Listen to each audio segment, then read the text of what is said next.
Basically what an Ollie is you hitting the tail and guiding the board into the air, and then flying through the air and then landing back on the board. Of course, your feet never leave the board during the Ollie, so I say leave the ground and land rolling on the board afterwards.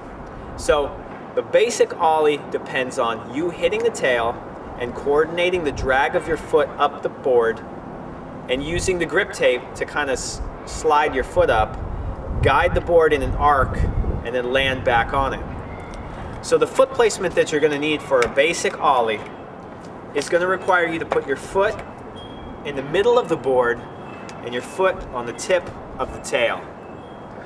The foot in the middle of the board is there to compensate for the distance that it's going to have to drag up the board to get it to leave the ground. The hardest thing about learning how to Ollie is basically learning the timing that it requires and getting used to the foot placement that's required to put an Ollie together. Basically, you only need to be able to stand on a skateboard comfortably and be able to roll comfortably to start to learn how to Ollie. So once you've got those things down, you're pretty much ready to start. So I'm going to show you exactly what happens when you Ollie. What you do is you bend down because you're going to want to be able to jump off the ground. And you're going to bring your board with you. And you're going to use your feet to guide the board into the air along with you. So this is all one fluid motion. The only way to learn this is to try it over and over again. It took me a long time to learn how to Ollie. But once you learn how to Ollie, it can bring you into so many other tricks and places.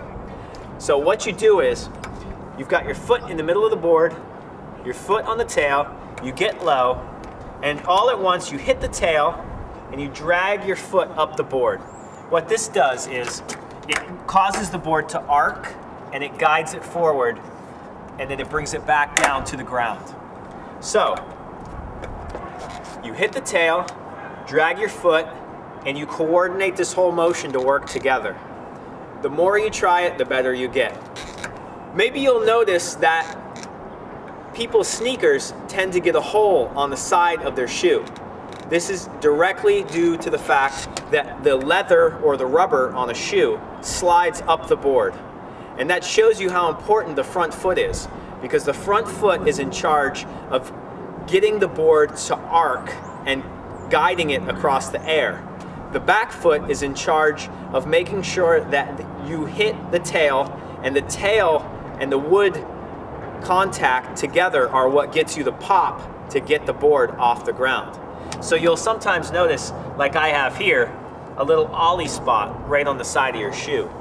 If you end up getting a little mark on the side of your shoe, that means you're doing the right thing, because the front foot is sliding up the distance like this and causing the board to arc and be able to land back and be able to roll away.